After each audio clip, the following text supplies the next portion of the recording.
Hello friends, मैं सी Amit Punnett आप सबका स्वागत करता हूं आपके अपने चैनल टैक्स गपशप में।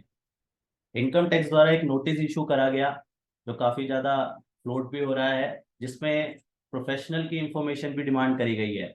सेक्शन 133 सबसेक्शन 6 के तहत ये नोटिस इशू करा गया है। इसको आज हम डिटेल में डिस्कशन करेंगे, जिसके लिए आज हमारे साथ हमारे भाई पारस अग्रवाल जी हैं।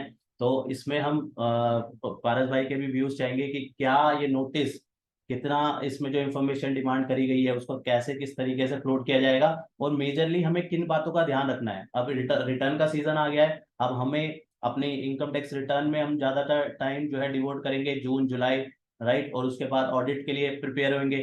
तो इन टाइम में हमें इस तरीके के केसेस को भी ध्यान में रखना है ताकि कल को हमारे लिए, हमारे साथ या और अदर एसएससीज को इस तरीके का नोटिस ना आए। राइट, तो भाई सबसे पहले आपका वेलकम हमारे चैनल पे। और इस नोटिस के बारे में आपकी राय जानना चाहेंगे कि इसमें हमें करना क्या होगा। तो इसके लिए हम आपके साथ फर्स्ट ऑफ ऑल वो नोटिस शेयर करते हैं जहाँ पे एसएससी के से कुछ इंफॉर्मेशन जो है डिमांड करी गई है। तो ये नोटिस थोड़ा सा ब्लर जरूर है, इसको हम साथ साथ आपके डिस्कस करेंगे ताकि हम इसमें क्या कहा गया है वो मेन मुद्दा है। तो ये नोटिस जो है वो अंडर सेक्शन 133 सबसेक्शन 6 में जो है इशू करा गया है, कॉलिंग फॉर इंफॉर्मेशन। तो इसमें क्या कहा गया है पारस भाई, आप भी अपना व्यू जरूर शेयर कीजिए। Income tax department Mohit ji यहाँ पर क्या है, एसएससी को एक नोटिस देकर इंफॉर्मेशन के लिए इनवाइट कर रहा है। वो कह रहा है कि आप यहाँ पे अपनी इंफॉर्मेशन प्रेजेंट करो। किसके रिगार्डिंग, वो हम इस वीडियो में डिस्कस करने वाले हैं। तो ये बिल्कुल ही अभी करंट असेसमेंट, जो अभी असेसमेंट ईयर अभी निकल के चुका है 22-23 का, उसी असेसमेंट ईयर से रिलेटेड है। बहुत ही ज्यादा इंपॉर्टेंट पॉइंट है कि इस पॉइंट पर नोटिस आया क्यों, यहाँ पे गलती किसकी थी, और उसको हमें रेक्टिफाई कैसे करना है, रेक्टिफिकेशन पॉसिबल है या नहीं है, और एसएससी यहाँ पे क्या करे, और टैक्स प्रैक्टिशनर यहाँ पे क्या करे। हुआ क्या, नोटिस क्यों आया। एक एसएससी एक एसएससी आपके पास भी होता होगा, टैक्स प्रैक्टिशनर्स, लॉयर्स, सीएस के पास जाके क्या बोलते हैं, मेरा टैक्स कम कर दो, मेरा रिफंड निकलवा दो मुझे। तो ऐसा पॉसिबल तो तभी हो सकता है ना अगर हम विद इन दी बाउंड्रीज करें। सही बात। अगर हम लॉ को ध्यान में रखते हुए करेंगे तभी तो टैक्स का रिफंड निकल सकता है ना, जो आपने एडवांस टैक्स या टीडीएस डिपॉजिट करवाया ये हुआ है। वर्डिंग इस तरीके से होती है, ये नहीं कहेंगे कि टैक्स प्लानिंग क्या हो सकती है हमारे उसमें, वो कहेंगे टैक्स कम करा दो। मतलब ये कहना ही कहीं ना कहीं एक गलत वो है कि यार टैक्स कम करा दो। क्या देखो, ये सर्कल है। जब कोई कमा रहा है तो ही टैक्स दे रहा है। हमारे स्लैब बेस के हिसाब से हमेशा टैक्स होता है। तो जिसकी इनकम है और वो capable for being paying tax है, तभी तो कहीं ना कहीं गवर्नमेंट उसको कलेक्ट कर रही है। और वो कलेक्शन होगा तभी रोड होंगी, तभी जो है हमारे को ये सारी पार्क्स होंगे, फैसिलिटीज मिलेंगी। राइट, तो ये थॉट होना ही कहीं ना कहीं गलत है सबसे पहले तो। और उसके बाद टैक्स प्लानिंग जरूर कीजिए, जितना प्लान हो सकता है वो जरूर करना चाहिए, लेकिन इस थॉट प्रोसेस से हटना चाहिए। हाँ, विद इन दी बाउंड्रीज हमें करना चाहिए, लोगों को पूरा ध्यान में रखते हुए कि हमें क्या करना है। अब जब आपका क्लाइंट आया आपके पास और उसने कहा कि टैक्स कम करवा दो, आपने भी कहा क्लाइंट हाथ से नहीं जाना चाहिए, टैक्स कम करवा दो। हम हाँ हाँ बिल्कुल हो जाएगा सर, बिल्कुल हो जाएगा, आप जो बोलेंगे वो हो जाएगा। बताइए कितनी इनकम है आपकी, बताइए कितना टैक्स देना है। तो ये थोड़ी ना कोई तरीका हुआ कि कितनी इनकम है आपकी, और ये जो जो भी है विद इन दी बाउंड्रीज हमें करना चाहिए।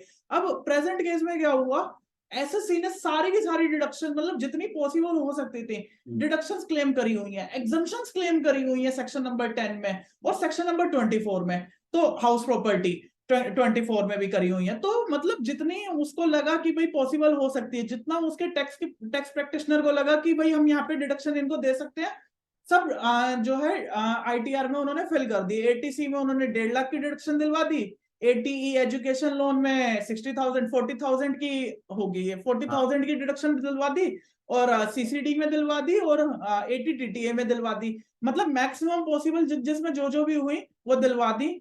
और यहाँ पर टैक्स प्रैक्टिशनर ने एविडेंसेस कलेक्ट करे नहीं करे कोई आइडिया नहीं है। लेकिन यहाँ इसके साथ साथ डाउट तब जाता है जब सेक्शन नंबर 24 में जो इंटरेस्ट ऑन बोरोड कैपिटल वाला पार्ट जो होता है, उसमें भी 2 लाख की एग्जाम्पशन दिलवा दी, और उसके अलावा सेक्शन 10 में भी एग्जाम्पशन दिलवा दी। मतलब इतनी सारी एग्जाम्पशन दिलवा दी।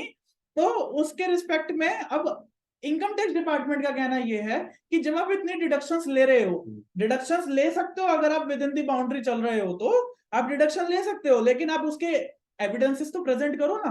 तो अभी तक तो आपने क्या कहा था, सेल्फ असेसमेंट टैक्स।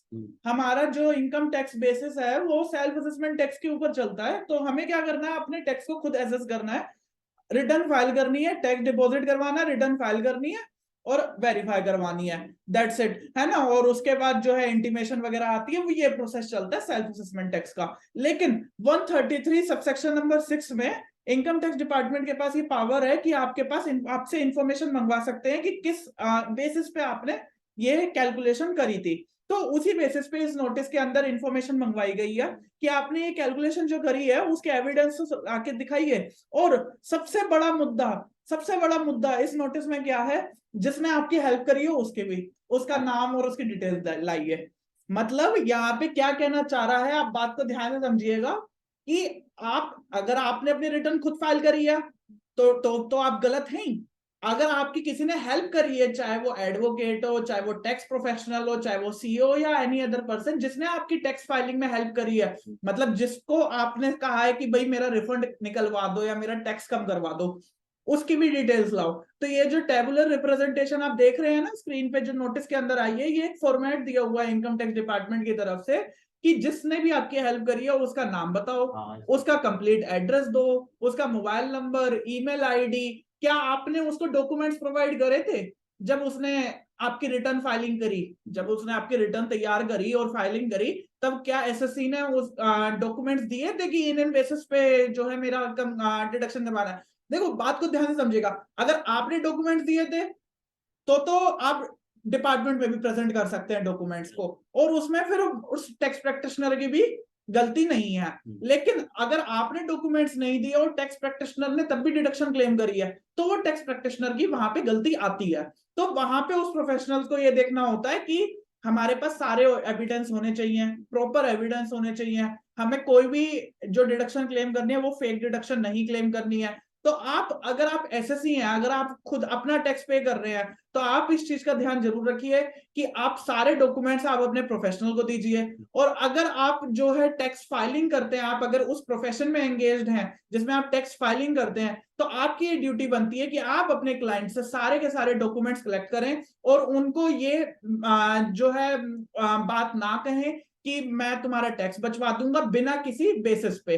पहले बेस बनाइए, एविडेंस कलेक्ट कीजिए और उस बेसिस पे, क्योंकि देखिए अगली लाइन जो लास्ट कॉलम है, अगला कॉलम है, वो उसमें लिख रहा है कि अगर आपने डॉक्यूमेंट्स भी कलेक्ट करे या नहीं करे, लेकिन आपने वेरिफिकेशन किसने करी है, वेरिफिकेशन क्लाइंट ने करी है।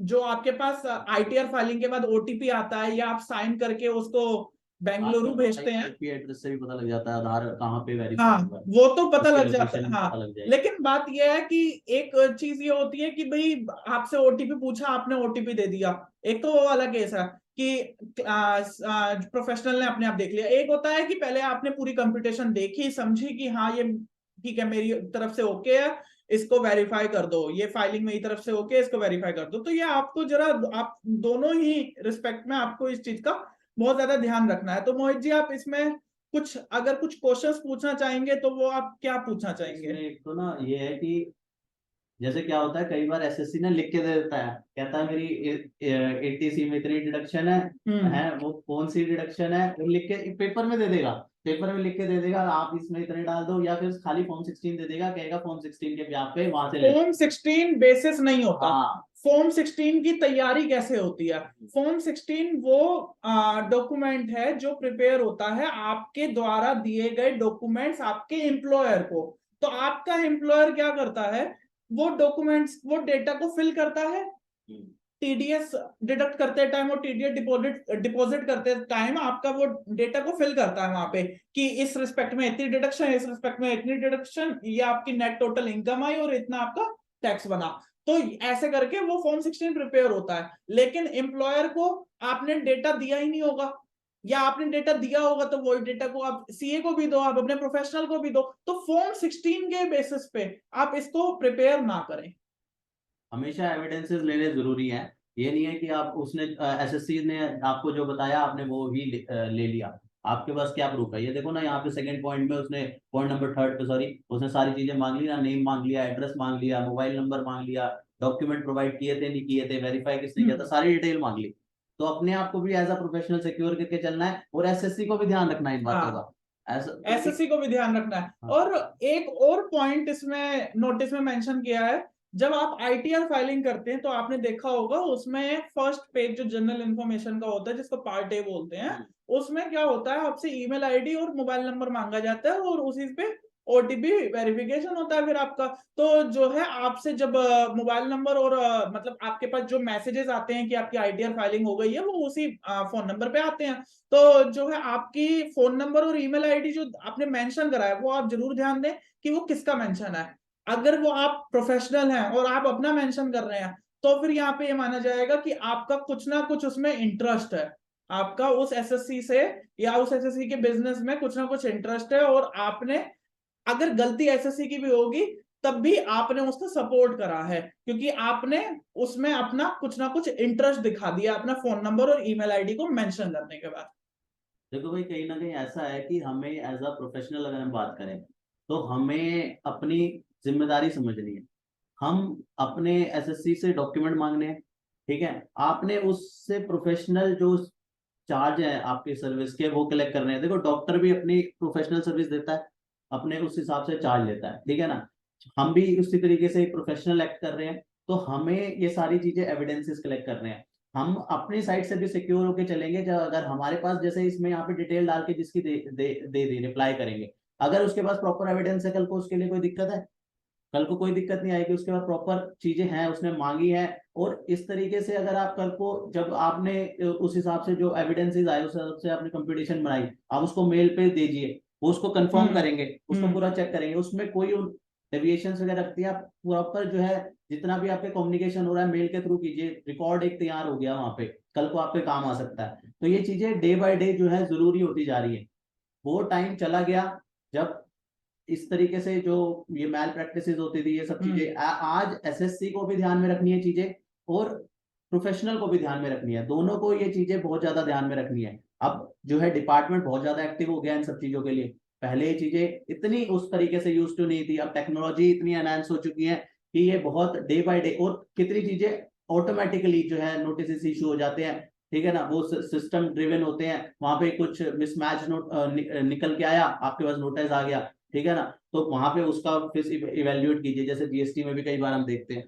तो ये छोटी छोटी चीजें हैं, लेकिन देखिए आपके सामने नोटिस है, तो इन चीजें ये क्या है हमारे लिए, एक वो होता है कि हमें जागना है और ढंग से ध्यान रखनी है इन सब चीजों की। जो रख कर रहे हैं उनके लिए तो ऑब्वियसली बहुत अच्छा है, लेकिन कहीं अगर हमारा लैक हो रहा है तो हमें कहीं ना कहीं और चीज इनमें जो है इम्प्रूवमेंट की जरूरत है। क्यों भाई? बिल्कुल। तो आपको बड़ा ध्यान रखना है जब भी, और आपको इस चीज पे फोकस नहीं करना है कि मेरा टैक्स कम करवा दो या मेरा रिफंड निकलवा दो। सीधी सी बात है, अगर आपको टैक्स कम करना है आप अपनी इनकम कम कर लो, तो सही। वो और ज्यादा अच्छा सोल्यूशन रहेगा। तो आपको इधर उधर जाना ही नहीं पड़ेगा कि मेरे का टैक्स कम कर दो। और तो यार ये माइंडसेट को भी ना चेंज करने की, देखो आप इवेल्युएट करें, अगर हम कहते हैं 6 लाख की इनकम है, 6 लाख की इनकम के हिसाब से हम कैलकुलेट करते हैं हमारी टैक्स लाइबिलिटी।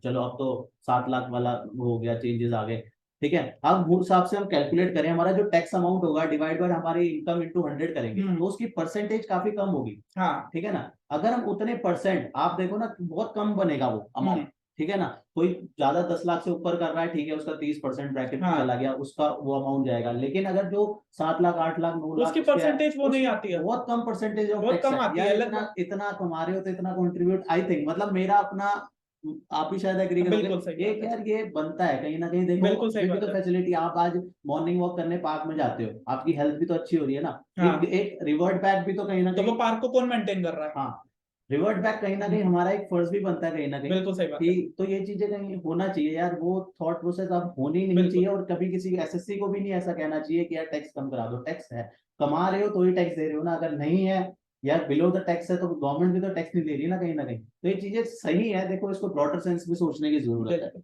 और इस नोटिस में भी 4th नंबर पॉइंट में देखो, यहाँ पे मोबाइल नंबर और ईमेल आईडी भी दिया है, कि आपका मोबाइल नंबर ये बताओ एसएससी की, या आपकी मोबाइल नंबर ईमेल आईडी है, या किसी और हाँ, कोई कि दूसरे की है, प्रोफेशनल का है। प्रोफेशनल की है। हाँ, तो ये तो वही मैंने बताया कि इंटरेस्ट यहाँ से निकल जाता है कि भाई किसने वेरीफाई करा है, ये भी हम यहाँ से निकाल सकते हैं। राइट।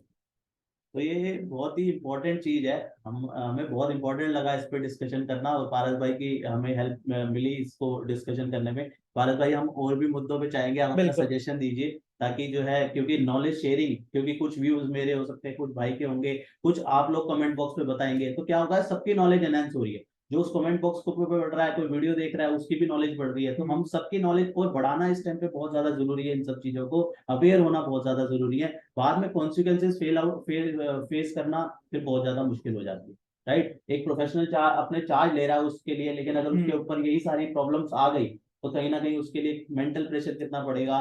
और आजकल हम देख रहे हैं डिजीजेस कैसी हो रही है, मेंटल स्ट्रेस की वजह से हो रही है, बहुत सारी चीजें हो रही हैं। इसी तरीके से हमने प्रीवियस वीडियोस में भी डिस्कशन करा है, हमने राजेंद्र भाई के साथ भी बहुत सारी वीडियो इसके ऊपर बनाई हैं, कि किस तरीके से प्रोफेशनल्स के लिए भी ये सारी चीजें कितनी जरूरी है। तो प्लीज इन चीजों पे ध्यान दीजिए, और आपका कोई सजेशन है तो प्लीज कमेंट बॉक्स पे उसको भी जरूर मेंशन कीजिएगा। तो पारस भाई, आपका बहुत बहुत धन्यवाद हमारे को इस तरीके की इंफॉर्मेशन हमारे साथ शेयर करने के लिए। तो प्लीज और मुद्दों पर भी आप अपनी जो है बिल्कुल। नॉलेज शेयर कीजिएगा। तो थैंक यू सो मच।